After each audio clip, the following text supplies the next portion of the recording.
Clare Riesman is covering cover cropping on urban farms. She grew up in outside of Chicago, Illinois, and graduated from the University of California, Santa Cruz in 2011 with a bachelor's in environmental studies focusing on agroecology. After managing a small farm in the Santa Cruz Mountains for 3 years, she returned to UC-SC to complete the Center for Agroecology and Sustainable Food Systems Apprenticeship in Ecological Horticulture and the second year program as well. She's worked in farms and gardens in and around Santa Cruz for the last decade and also spent time back in the Midwest teaching and growing at a youth center, an urban farm, and her old summer camp. She is now the assistant manager of the Alan Chadwick Garden at UC Santa Cruz. My name is Rob Benetton. I'm the Bay Area Urban Agriculture Advisor with UC Cooperative Extension. And I also want to introduce our other hosts as well. We have Kamyar Aram, the East Bay Specialty Crops Advisor, Julio Contreras, the Community Education Specialist 3, also with the Cooperative Extension, and then Ben Wise, the Agriculture Conservation Manager, and Derek Emmons, the Ag Conservation Coordinator with the Resource Conservation District. So with that, I'm going to stop share and welcome Clare, and thanks so much for coming in, and we look forward to hearing your discussion, your presentation. I'm going to stop share right now. All right, thank you. Thanks, Rob. And I will start share.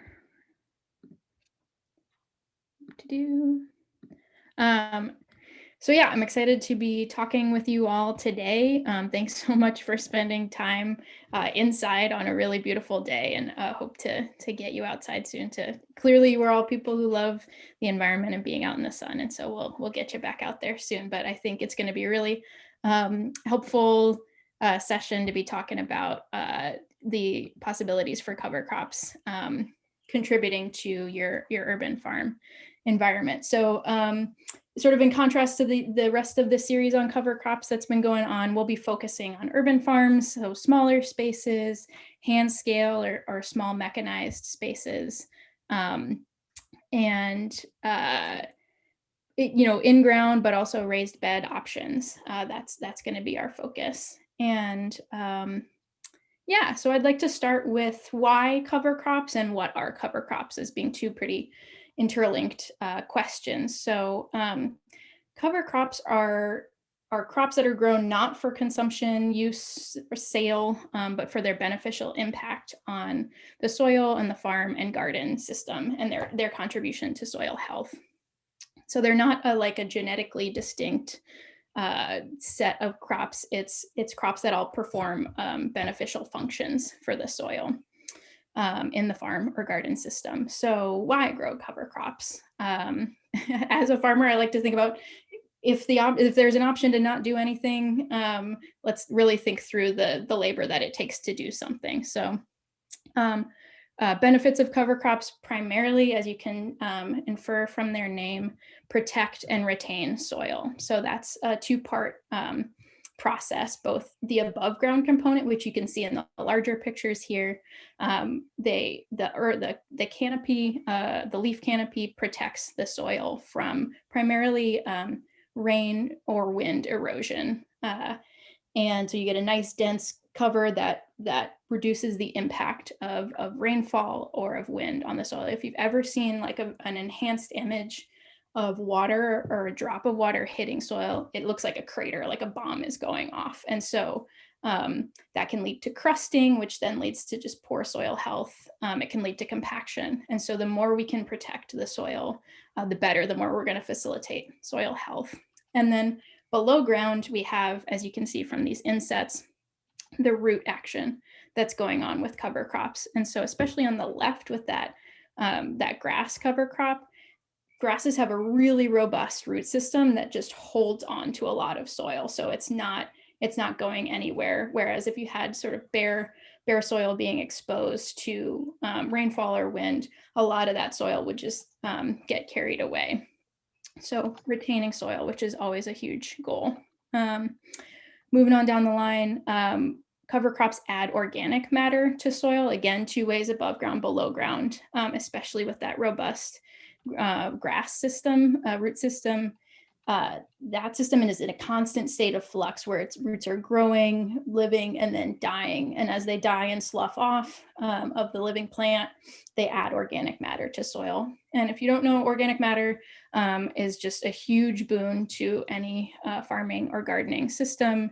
It adds nutrients and also increases and enhances soil structure. So anytime we can add organic matter, that's good. So that's below ground, and then above ground will grow a lot of plant, basically biomass. And that organic matter that is grown with the cover crop can then be either incorporated into the soil to add organic matter directly, or then composted and added back in later.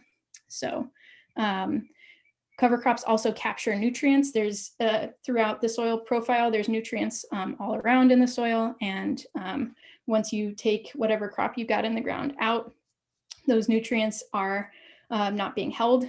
And so cover crops, once you put them in the ground, can help capture those nutrients so they stay in the soil profile and are then available for future successions of plants. You don't lose those nutrients.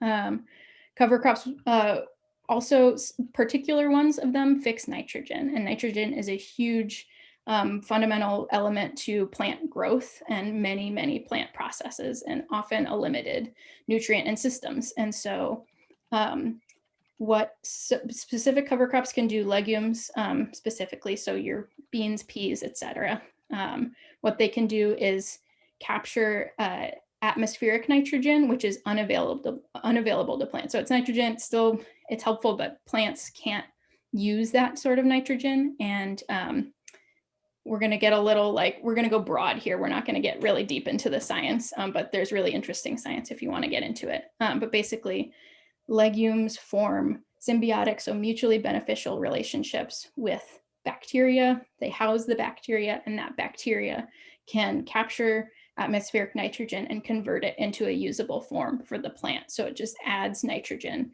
to the system. So yeah, that's a huge reason that growers use cover crops, is to capture and fix that nitrogen, to add it to the system to improve fertility and soil health, plant function, etc. Cover crops can also improve soil structure in many different ways. One in particular is the root system, like I talked about with those grasses having really robust root system. The more robust the root system, the more it sort of works the soil and improves soil structure overall. Cover crops can also conserve soil moisture, so that above ground canopy protects the soil from evaporation. Basically, if you had a bare bed with sun hitting the bed, that would lead to a lot of evaporation and losing moisture from the soil profile. And especially in California, we're going to be pretty concerned about losing soil moisture in our system. And so cover crops are a way to retain that soil moisture. You have to manage it. Certainly there are things to think about, and we'll talk about that later when we talk about removing the cover crop. But in general, cover crops help with conserving soil moisture. You can also use particular cover crops to smother weeds or for weed management. Some cover crops are really good at germinating really quick and sort of blocking out and elbowing out competing weeds, so they're not taking light and nutrients and water. And so again, specialized cover crops are good at sort of edging out and outcompeting weeds to help in your system. The protect water quality benefit is a sort of a combination both of the capture nutrients and the protect and retain soil benefits. So like I said, the cover crops will capture those nutrients, and both that's good for your system. It keeps nutrients in your system so you don't have to add more in different ways, but also those nutrients don't leave the system and enter waterways, which is a problem and can lead to nutrient pollution.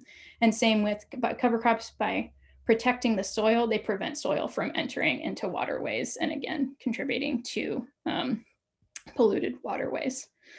And then sort of secondary or tertiary impacts of cover crops are they can be a pollinator habitat and forage, which is wonderful to encourage biodiversity in the system. And then I won't get into it too much, but you can read and learn more about it. But particular cover crops can be used to address particular pest and disease issues.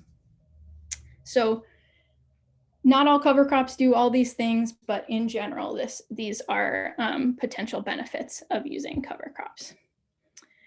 So factors to consider.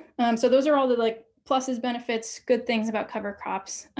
You also want to think about seed cost. Cover crops do cost money to incorporate into your system. So that's something to think about, factor into the overall budget of your farm or garden. They also require labor costs in terms of mostly at planting, sowing, getting the cover crop in the ground, and then at the end of their life cycle and turning that cover crop in. There's going to be some labor involved in that. And then another really big component to think about is their time in the ground. So they are occupying a space in your farm or garden system. And in that time, you can't be growing, whatever else you want to grow for sale or personal use. And so that's somewhat of an opportunity cost lost. And additionally, depending on their life cycle and the timing, you can be having cover crop in the ground at a time that you later into the spring when you might otherwise want to be starting to get your cash crops or whatever you're growing into the ground. So it's something to think about, but it's something that can be worked with. And overall, the reason we're here is to really promote cover crops as something that provides comprehensive and like multiple benefits to your system. But these are things to consider. So cover crop selection and planning. So you're deciding to use cover crops in your system. That's awesome. The first thing you want to do is figure out what is the problem you're trying to address with cover crops, or what is the use you're trying to, what is the use of the cover crops in your system? From that first slide, we saw there's many different things cover crops can do. Again, not all cover crops can do all of those things. So you need to narrow down to what are my primary objectives with cover crops. And maybe I need to add nitrogen to my system. And so I'm going to look for cover crops legumes primarily, that can help fix nitrogen. Or this is actually something I forgot to mention before with soil structure, but cover crops can also improve if you have like a hard pan in your soil, particularly if you used a lot of machinery in your soil and there's just a layer further down in the soil profile that becomes impenetrable. There are a category of cover crops called biodrills that just have really strong roots that can break through that hard pan and improve soil structure overall. So maybe you have a hard pan and you're looking for a cover crop that can help break that. So these are some of the uses. Many cover crops can do many different uses, and actually I'll jump ahead to help clarify that. So a chart like this is available through a couple different sources, both like ag extension materials and seed companies will often create a chart like this that can help you figure out what are the different functions that each particular cover crop can perform and sort of lay that out. And so you can use this chart to say, okay, these are my top 3 functions. What are the cover crops that can perform those functions well? And it's laid out there, which is nice. I'll show you another one. This is from, this one was from Johnny's Seeds, a seed company, and another seed and materials and tool source, Peaceful Valley, has their own, more for home gardeners, but also tremendously helpful. And this can also share other information like height, all of that. So clarify, what are you trying to address with cover crops? What use are you trying to accomplish with the cover crops? And get that information nailed down. And then you're going to also want to think about identifying the time and the place in your system that you're going to be able to plug in cover crops. And so we'll jump ahead here. So Primarily in this area, most growers are using cover crops over the winter for a couple different reasons. And the first being that's generally when it rains. And so that's, and a windier time. And so that's more when bare soils will be exposed to elements and more prone to erosion. So it's time that more protection is needed. It is also, although we are very blessed to be able to grow year round here, it is a time when production is lower, and so you're not displacing a cash crop.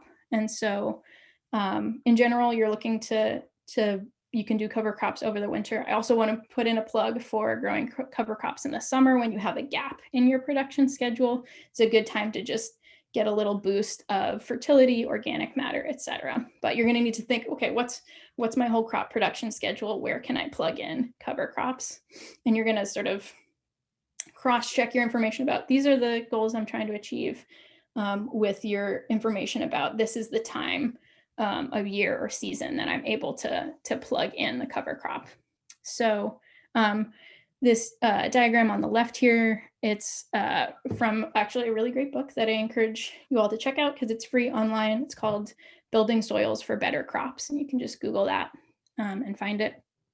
It is geared toward larger growers. And so like this first timeline here is showing a whole year of a field spent in cover crop. That's probably not possible on the urban farm scale, but that B timeline might be a little bit more manageable of you have your main crop during the main season, then you do the cover crop over the winter season, and then back into the main crop later. And then that C timeline shows once you sort of have your system down, you know both your main crop and your cover crop pretty well, you can do a process that's called undersowing or oversowing. Both are the same, even though they sound like opposites. And it is sowing cover crop into a main crop that it's on its way out, and the cover crop can come in the same space as the main crop. And so they have sort of beautifully complementary life cycles. And so you never have to have a gap. So yeah, those are some different timelines or sequencing you can think about. And then this is also that on the right, that Johnny's chart, which has a ton of information, but this is going to give you information in particular about what time of year each cover crop does well. So yeah, again, not all cover crops can be sown year round. You're going to want to pick a summer cover crop for the summer and a winter cover crop for the winter. You also want to be thinking about minimum germination temperature. So minimum temperature of the soil for that cover crop to do well. So if you sow a summer crop in late fall, summer cover crop in late fall, it perhaps isn't even going to germinate at all because the soil is not sufficiently warm for it. So those are things to think about with timing and sequencing. So I also want to share a different resource that's also really helpful. It's called Managing Cover Crops Profitably, and it is also a free PDF that's available online.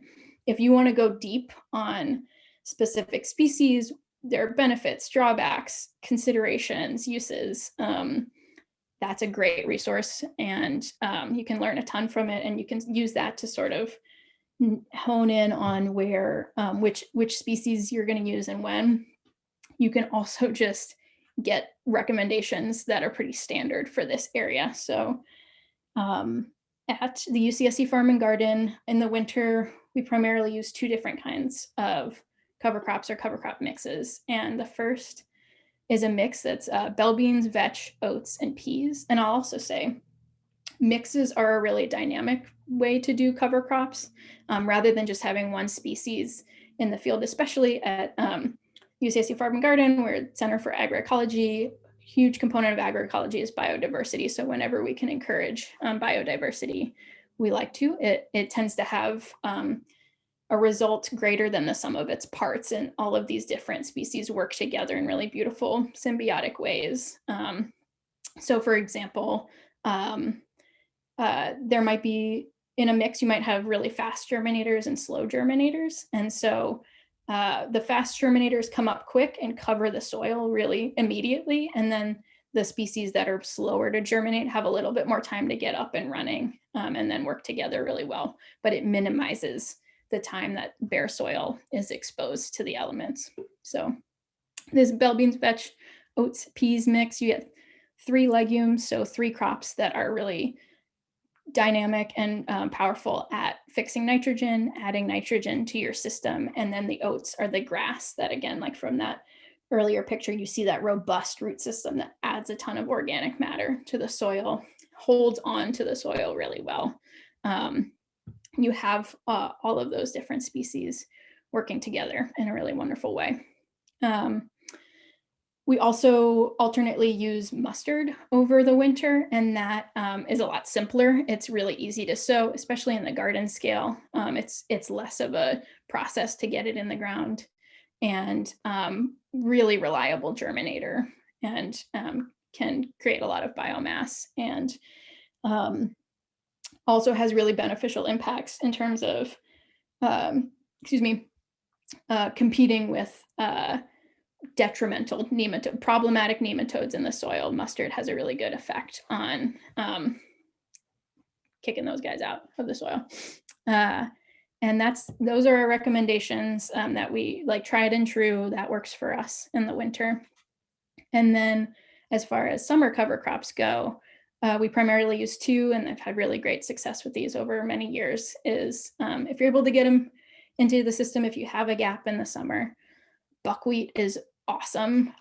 It, as you can see from that top picture, is a huge bloomer. Pollinators love it. It's really a lovely experience to just stand in front of a stand of buckwheat in full bloom and just see the activity going on. It's like, it's super visible, evident, really wonderful.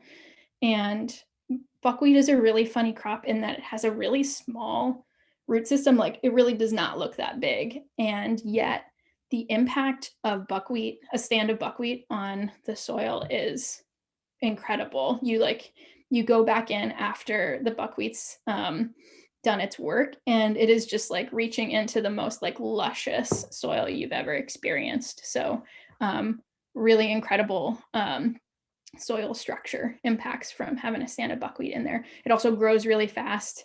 It's a fast germinator. And that can go both ways. I sort of a side note, I've let buckwheat go to seed early in my growing career, just because it was like, oh, the pollinators are so happy, I'll just let them go. You now have a buckwheat bed for the next year or 2. And so I made the very beginner mistake of being like, great, this buckwheat stand was awesome, I'm going to direct sow carrots into this bed afterward. And it was like, I never saw those carrots again.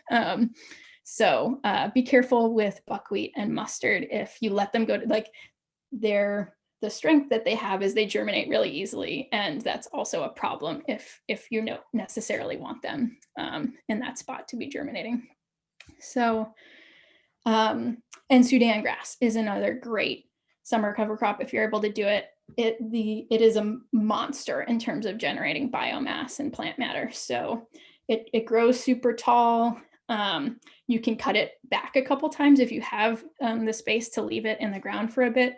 You can sort of harvest all of that biomass, compost it, add it to your system, and it'll continue to grow back. And then of course you can terminate it when you want to, but it is this ridiculous generator of biomass. So those are the like tried and true standard recommendations for cover crops in this area. So you've picked out what you're going to use. Now it's time to think about when you're going to get the cover crop in the ground, timing and sequencing. So I'll say broadly speaking, I've mostly done cover crops starting, so for winter, I'll be specific about that. Winter cover crops, wanting to be starting them early as late September, mid-September, and then you're not going to have much success initiating them after mid-November. In an ideal system, you're keeping an eye on the weather forecast and getting the cover crop in the ground right before the rains come in, and then the rains germinated up. As we know, in this area, rains are becoming less predictable and later. And so this is this elegant solution of getting the cover crops in and the rains germinate them up is less possible, unfortunately.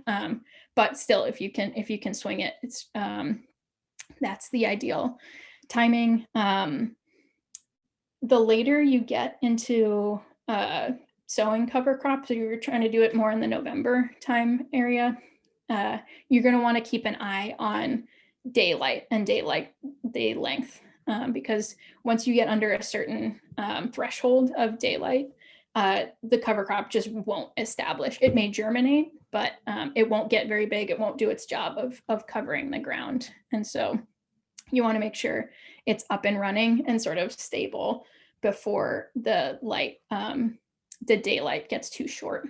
And you're also keeping an eye, again, in this Johnny's chart has the minimum germination temp. So you're thinking about soil germination, as I mentioned before.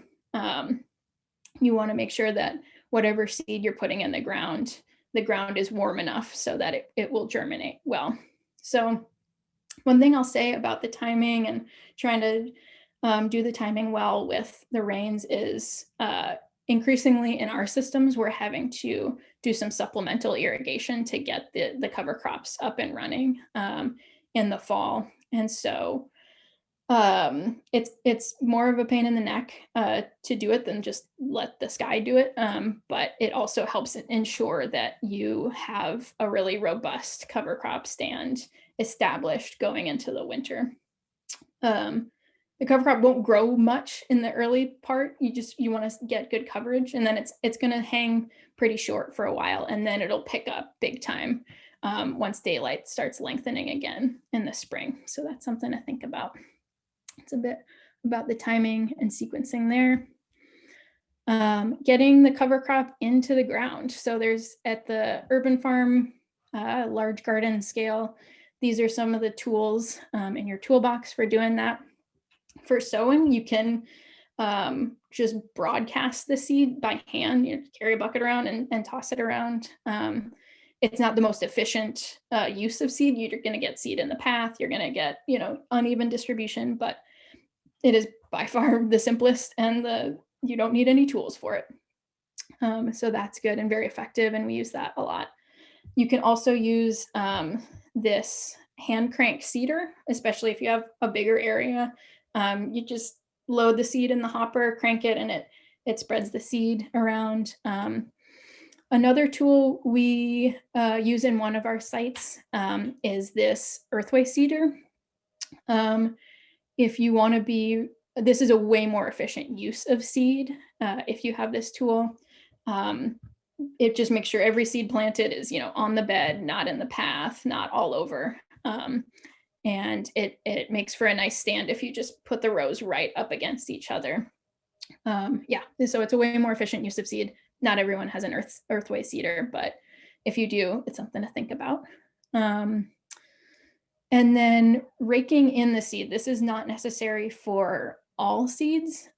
For example, the mustard seeds are very tiny, and so we can just sow them into the ground, like broadcast sow, and they tend to germinate well regardless.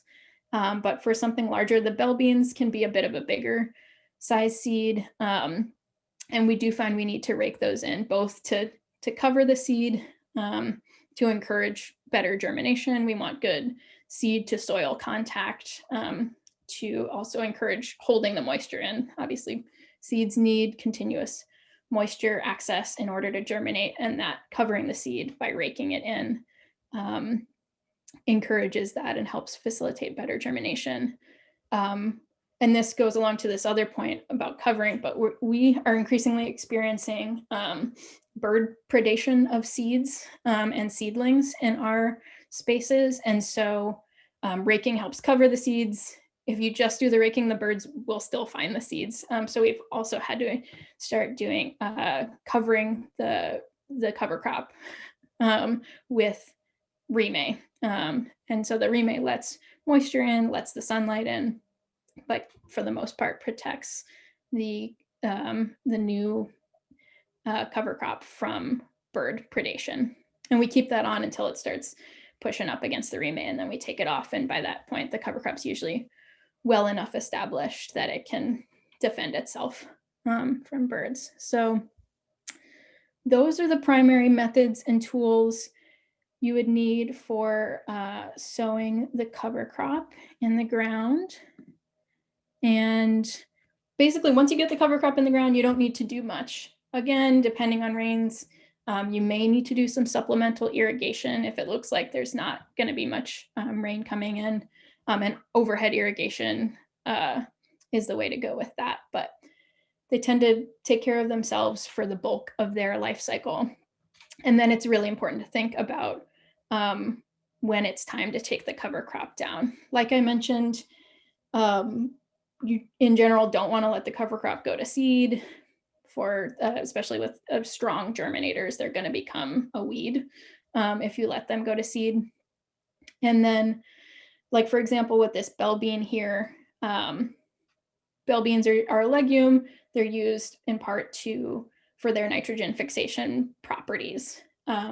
Once the plant starts to flower, and definitely when it starts to go to seed, it's translocating that nitrogen from the root system where it's in the soil, where we'd want that nitrogen to be up through the plant into the flowers and the seeds. And so you're losing some of its nitrogen contributions if you let the plant go through its full life cycle to go to seed. So you want to start taking the cover crop down. When it starts to flower, that's a good indicator that it's time to start thinking about it's time to start taking the cover crop down.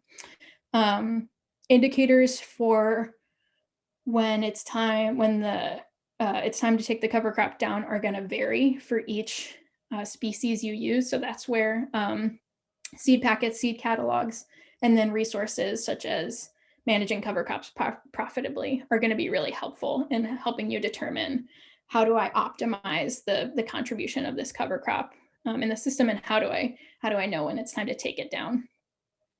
Yeah, so that's an indicator. And the other thing to think about with is it time to take down the cover crop is when the plant starts transitioning from this like really vegetative succulent growth to like a hardier, woodier growth later in its life cycle. And the succulent growth is really good for it's easy to break down basically. And so the more we can keep it in that state, it's harder for the microbes that do the breaking down of the cover crop. It's harder for them to break down a woodier, tougher plant. So we want to get at the cover crop before it starts transitioning to the woodier, tougher part. So the removal process. I also wanted to show this picture because we cover crop under our hoop houses at the UCSC Farm and Garden, and that shows that partially the cover crop is there to protect against rain, but obviously rain's not getting into the hoop house. And so this is to illustrate that there's a number of other benefits of cover crops beyond just covering the soil. All of the reasons I listed before, but it's something to think about. Even if you have some covered spaces, you want to think about putting cover crops in there for the benefits it has for soil health. So yeah, once you've decided it's time to take down the cover crop, I guess the other point I'll say is like, it can also be time to take down the cover crop if it's time to start moving into production. The goal with cover crops is to walk the line of you want a lot of biomass for all the organic matter. And also at some point you're going to need to get in the ground. And so you're monitoring that, and you're monitoring soil moisture as well. Again, in like an ideal normal season in this area, the ground will be pretty wet for a while, and cover crops both help preserve that moisture, but they are plants. They are transpiring. They're pulling moisture out of the soil, and so you're watching soil moisture, and you're not allowing it to get too dry. You're not allowing the plants to pull too much water out of the soil, and you also don't want to go in, especially with definitely even with feet and boots, but definitely with mechanical tractors and whatever you're going in with, machinery. That's the word I'm looking for. You don't want to go in with machinery when it's too wet. You'll undo a lot of the good impacts of the cover crops. So you're both watching the plant for indicators of it's time to take the cover crop down, and you're watching the soil of, is this a good time for me to go in and disturb the system? So then it's time to take the cover crop down. What has happened here in this picture on the right is, this is mainly how we do it in our spaces, is we sharpen spades and come through and just cut the cover crop with the spades right above the soil surface or right below the soil surface. Like I mentioned before with the Sudan grass, but is also true of most grasses in general, you can cut them above their growth tip and they'll continue to grow back. And if that's what you want, you can do that. But in order to terminate the cover crop, when you're ready for it to be done, you want to get it below that growing point. And so that's going to be right at the soil surface or right below. So we've come through and spaded the cover crop down. Depending on what kind of tools and scale is true of your system, you can also come through with a weed whip or a BCS, a walk behind tractor with a mower attachment, or even I've heard lawnmower. I've never done it, but you can come through with machinery to take down that cover crop. If you're working with weed whip, lawnmower, walk behind tractor, you're going to lose some of that biomass. I mean, if you've ever done it, you get covered in little bits of plant, and so that little bits of plant are going to go everywhere and they won't be necessarily ready to be incorporated into your system. So you lose a little bit of that, but it is definitely way easier than being out there with a shovel doing it by hand. So you can make these decisions based on the factors in your system, but you're going to drop the cover crop, and then the smaller the particle size of the plant matter, the easier it is for the microbes to break down that plant matter. So we do it with a drop and chop. So drop it with the spades and then come through with a sharpened spade or with a machete and chop up the plant material on the surface of the soil. And again, making it easier for microbes to break down that plant material, and it hastens the decomposition process. And from here, from here, you can go in two different directions. You can either then incorporate the plant matter into the soil, and actually I'll show you some pictures of that. These are my friends, Mariana and Mo. They run Berkeley Basket CSA in Berkeley, and they're growing in backyards in these raised beds, and they do an awesome job. And so this is their beautiful stand of cover crop, and they decided it's time to turn it in.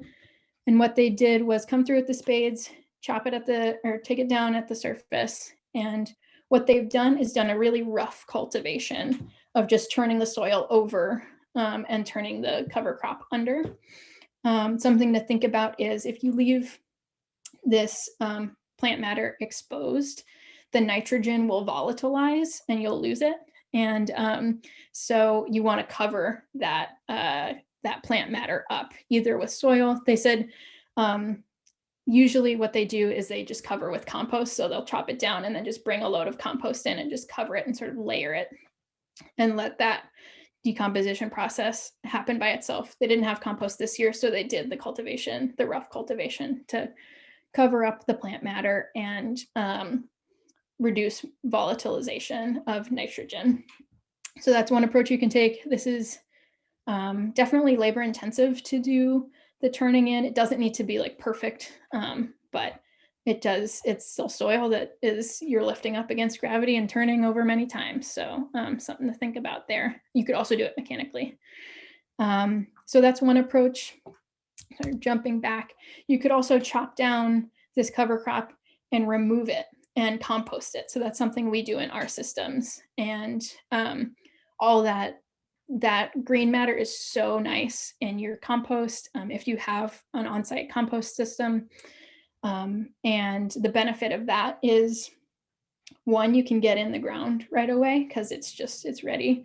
And two, if you add all of this biomass to your compost, both due to the composting process and whatever elements you have in your compost, it's going to create the finished product, some months down the line is going to be really biologically rich and diverse and dynamic. So you got to wait some time, but it can really be a nice finished product. And what I forgot to say about this process of turning in the cover crop is you cannot plant into this right away. There's too much biological activity going on, and so this will need to sit and run its course for a few weeks until all of that has settled, it's been broken down, and then you can get in the ground. So the benefit of removing the plant matter and composting it is you can get in earlier. Soil moisture still has to be right. All of the conditions need to be right, but it is a faster turnaround. So again, are you looking to get in quickly, or do you have a little more time to let things break down? Is it, do you have an on-site composting system, or do you not? These are things to think about. So I think that once we've, turned the cover crop in and let it decompose, that's the end of the life cycle. And what I'll say is this is an ever evolving process of trying out new cover crops, changing, your schedule, rotations, etc. It's farms, gardens, they're just a big ongoing experiment, and encourage you to try out new things and observe and pay attention and adapt and share. So I think that's what I have to share. And if there are questions, I am happy to do my best to try to answer them. Definitely. So a couple of questions came up. One was, what recommendations would you have for hot weather or summer cover crops in terms of heat tolerance and low water tolerance, especially in the Bay Area? Yeah, the Sudan grass is really well suited to heat. So that would be my primary recommendation. I'm trying to think if I've buckwheat. My impression is it's a little less heat tolerant, but so I would err on the side of Sudan grass for that. I've also grown cowpeas when I was growing in the Santa Cruz Mountains. It was a hotter climate there, and I grew cowpeas, and they did pretty well. I've never done it again, not for any good reason, but they did well in the heat as well. Interesting. And another question is, for pollinator forage like buckwheat, how long do you leave flowering for forage but avoid seed and germination? Yeah, so this is you just kind of get in there and look at the flowers themselves, and once they start to the flowers start to die back and seed starts to form and harden, that's you don't want to let it harden. So basically you're watching the flowers, you got to get up close and look at it, but once you start to see seeds starting to form, you should take it down. Early on, when seeds are starting to form, they're not going to be viable, so it's okay if they are starting to, but that's your signal of okay, time to move on. Gotcha. And also, so you mentioned you wouldn't plant very soon into your soil after chopping and dropping. Can you elaborate a little bit on that? Especially how long again? Just to repeat that. Yeah, so it's roughly 2 weeks, and always I like to give it's helpful to give a number, and then more helpful for me is to know the indicators. And so what you're going to do is take a spade, get into that soil that's been the cover crop's been turned into, and check it out. Has the material really been broken down sufficient? Can you not even recognize the original material? And you can also monitor soil temperature and see, I would monitor soil temperature throughout and see it's going to go up as soon as you start incorporating or after you've incorporated the organic matter, and then it'll start to drop back down again. And so once the soil temperature has dropped back down and you're no longer able to recognize the original plant material in the soil, that means it's good to go. But I feel like there are other experts here. And so if there's other information that people use to figure that out, I'm also would love to hear. Anyone else want to jump in? think we're good.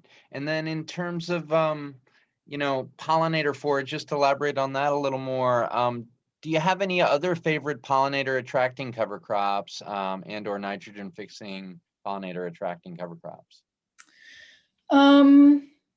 Yeah, the buckwheat is such a powerful one. I haven't sought many out beyond that. The mustard also tends to attract some at the end of the winter and the spring, and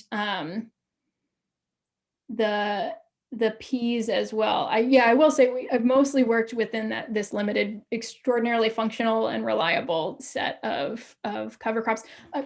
One thing is occurring, like clovers are really good. I have less experience with them, but we've been experimenting with them in our orchard systems as a perennial, and pollinators love clovers. And so if that's what you're looking for, I recommend those as well. Nice. Do you have any kind of particular variety of clover you like? We do. I think it's the Dutch white clover. And I've worked with crimson clover, not at the UCSC Farm and Garden, but elsewhere. And it's beautiful and much beloved by pollinators. Awesome. And we had one more question come in. What cover crop is edible, from Beatrice Ross in Fremont? Nice. So interesting point. Bell beans and fava beans are pretty much the same plant, but we eat the beans of the fava beans. We generally do. I don't even know if we really can eat the beans of the bell beans, but they accomplish similar functions in the soil. But if, again, like I mentioned before, if you let the bell bean or the fava bean go to its full maturity, then you're losing that nitrogen capacity, and it's a woodier plant, all of that. So all this to say, to loop back, it's hard to do cover crops that you're both eating and are contributing to soil, overall soil health. It's hard to find a cover crop that does both of those simultaneously. If we jump back, so in this picture of the removal, there's a crate of actually fava bean leaves. So as you're going through, you can pull some fava bean leaves.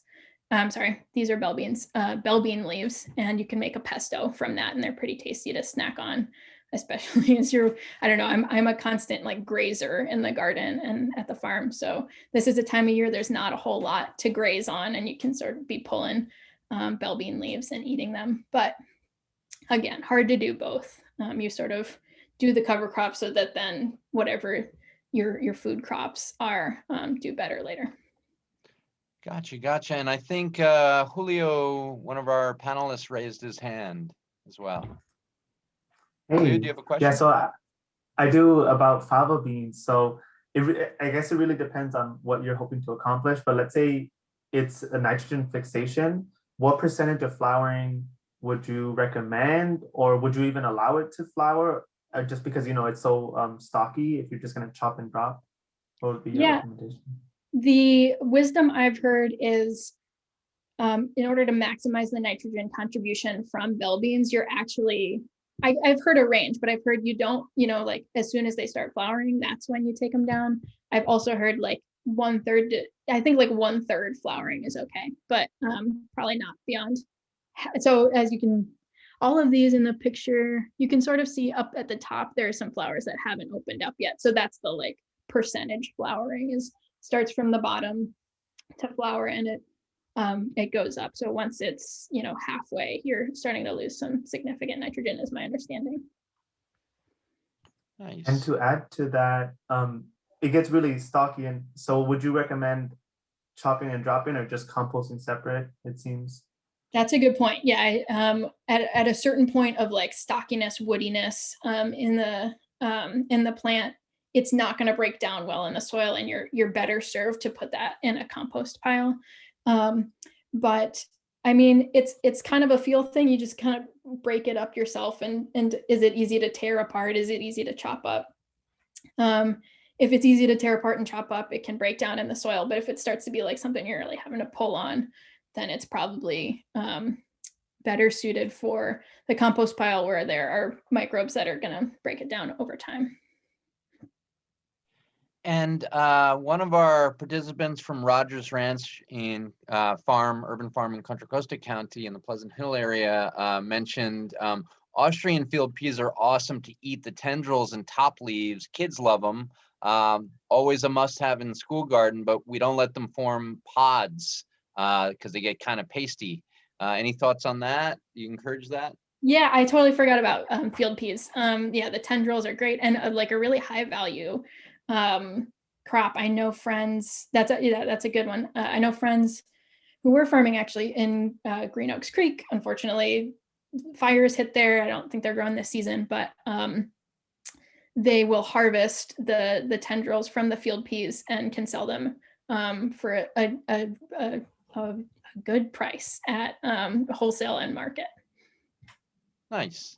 And I had one other question actually. Given the toughness of some of those stems as the favas get older, have you ever used hedge trimmers at all? Oh, that would be a way to do it. And you could definitely do that. It's not a tool we use that often in the garden, so I never think of it, but that's totally possible. Okay. So I want to open up and see if any others have any questions, either in the Q&A or among the panelists as well, and then wrap up. Give it a minute.